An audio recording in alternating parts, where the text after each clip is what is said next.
In Creo Parametric, you can apply mesh controls when performing an analysis in Creo Ansys Simulation. Let's take a look at how to do that. Here I have a part model that I want to analyze.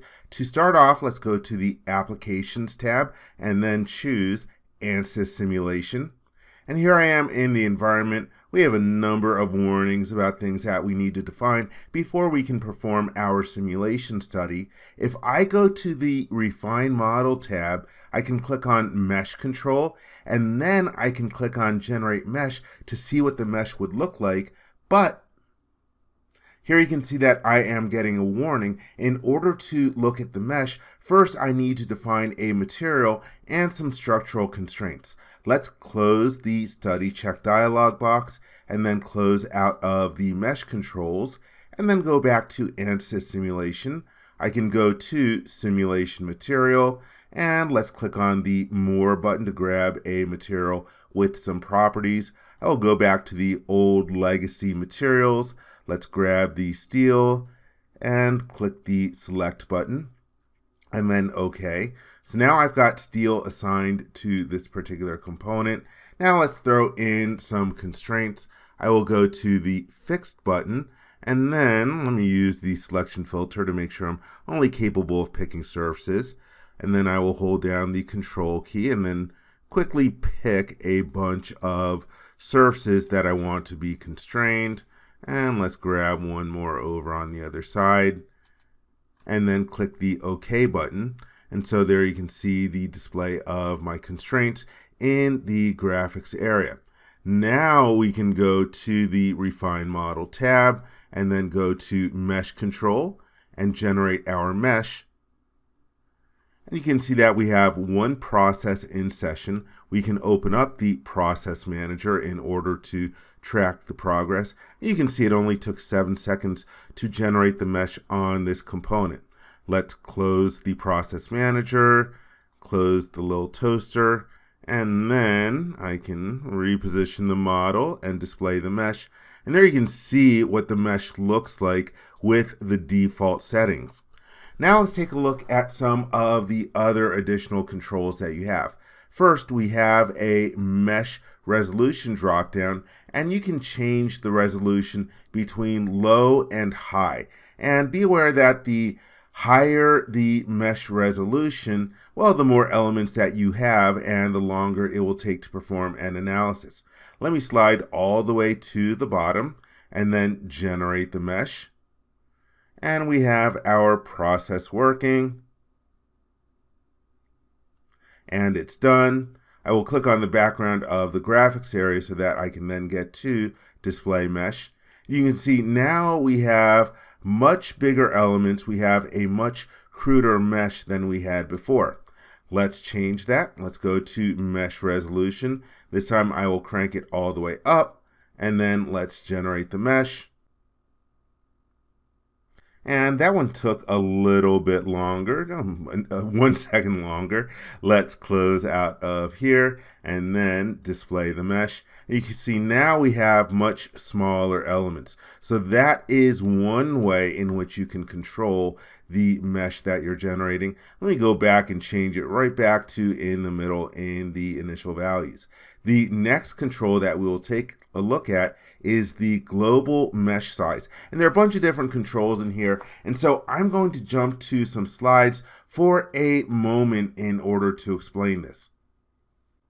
First, there are some common settings that you will have regardless of the method that you'll choose for the mesh function. So those include the minimum size, also the maximum face size, and the maximum size of an element. And also another common control that you'll have is something called growth rate, which is going to be a value between 1 and 5. And the growth rate describes the increase in the edge length with each succeeding layer of elements. So each layer can get bigger in terms of the edge length when it is being generated. So for example, if you have a growth rate of 1.5, each succeeding layer of elements will be 50% longer than the previous one in general. So those are the common controls that you have.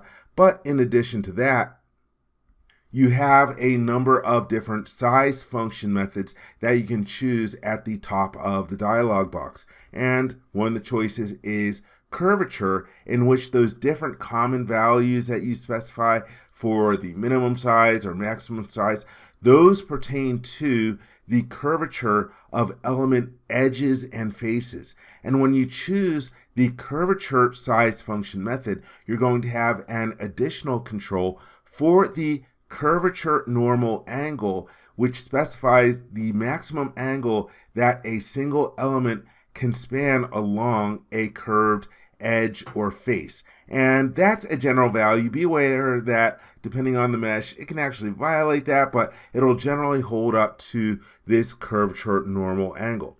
Besides the curvature size function method, you can also choose proximity, and that controls the number of elements in a gap between your geometric entities. And you can choose whether you are measuring the gap between edge pairs, so for example, edge 1 and edge 2, or whether you're doing face pairs, face 1 and face 2, or faces and edges. And that will do face-to-face pairs as well as edge-to-edge pairs. Be aware that it is not going to measure the distance between a face and an edge, given that all faces have edges. And in addition to the proximity size function source, you can also specify the number of cells or the number of elements that you want across a gap between those edges or between those faces. The next control that you have for the size function method is fixed. And with fixed, you're going to have the 4 controls that we talked about on the previous slide. You have the minimum size, minimum edge size, or whatever it was, and also that growth rate. And the 4th choice that you have for the size function method is curvature and proximity. And so when you're using curvature and proximity, you're also going to have the ability to specify the curvature normal angle, the proximity size function source, and the number of cells across the gap. All right, let's jump back over to Creo Parametric. So we are back in the global mesh size dialog box. Here you have the drop-down list where you can choose between those 4 different methods. And we have our curvature, proximity, fixed, and curvature and proximity. Let's start with fixed. When I go to this, here we have our 4 controls for the minimum size, maximum face size, maximum size, and the growth rate. And so let's change some of these values. So for example, for the minimum size, let's change this to a much smaller value of 0.3. For the maximum face size, well, let's change this to a value of 16. For the maximum size, I will choose 32, just making it about half the value. And the growth rate here is giving us a default value of 1.85. Let's change that to a value of 1. Then we can click the OK button and generate the mesh. Let's open up the process manager. And it is complete. Let's close and then close the toaster, display the mesh. And you can see that, yeah, we have a tighter mesh than we had with the initial default values. Let's go back to global mesh refinement. Instead of fixed, let's go to the curvature option. And with curvature, here we have the same values for the minimum size, maximum face size. Here is the curvature normal angle, and this value can be in radians or degrees. Be aware that this value of 0.785398 radians, this corresponds to 45 degrees. So let's change this, and for me, right now it'll be easier to think in terms of degrees rather than doing that 2 pi conversion. And let's change this from the initial 45 degrees to 30 degrees. And let's change some of these other different values. Let's say that I'm going to let the minimum element size be a little bigger. Same with the maximum face size. Same with the maximum size. Let's change that one to 40. and then click the OK button, and then generate the mesh. Open the process manager.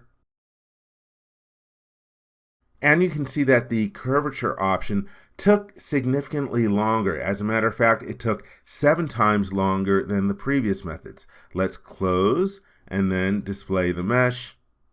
And you can see, wow, we have a really dense mesh in this case when we're using that small curvature angle. Also, we are getting just a ton of elements and nodes. This is going to take a long time to run. Let's go back to our global mesh size and change from curvature to proximity. And again, we've got our minimum size, maximum and face size, and maximum size. Let's open these numbers up a little bit. Change that to 30, change that to 60.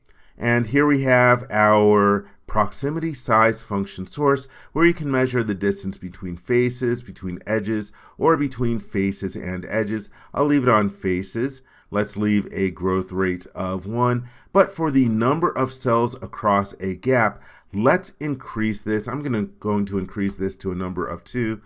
I would show you 3, but trust me, it will just take a really long time. Let's click the OK button and then generate the mesh. And that one took the longest so far. That one took 3 minutes. Let's close and then display the mesh. And you can see that we have even smaller elements now because of that gap control that we used, even though we increased some of the values for the minimum and maximum sizes.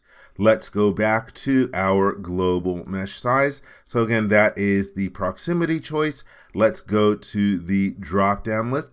The last choice is curvature and proximity. So we have the 4 basic controls as before: minimum size, maximum face size, maximum size, and growth rate. But we also have that proximity size function source and the curvature normal angle and the number of cells across the gap. So there's a lot going on there. Let's change back to the default fixed method so we're not adding any of that other stuff. And for this, let's click the OK button and just generate another mesh real quick. This one should be fairly fast.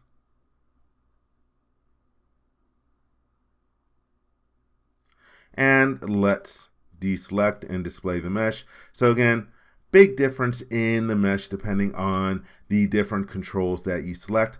And the last one to take a look at is the local mesh refinement. So with the local mesh refinement, you can select different geometric entities. So for example, I could select an edge over there and an edge over there, and then select multiple other different edges, and then specify the local mesh size for those different references.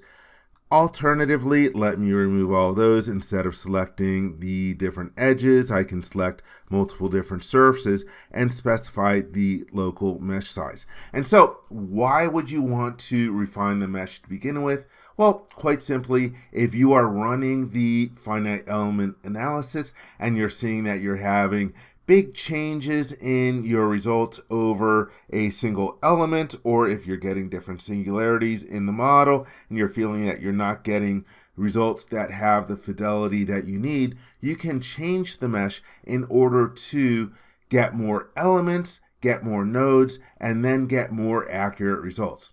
So that's how you can use the different mesh controls in Creo Ansys Simulation as part of your structural analysis.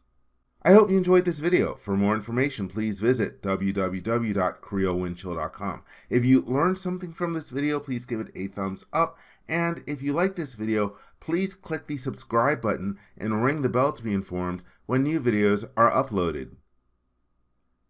Thank you very much.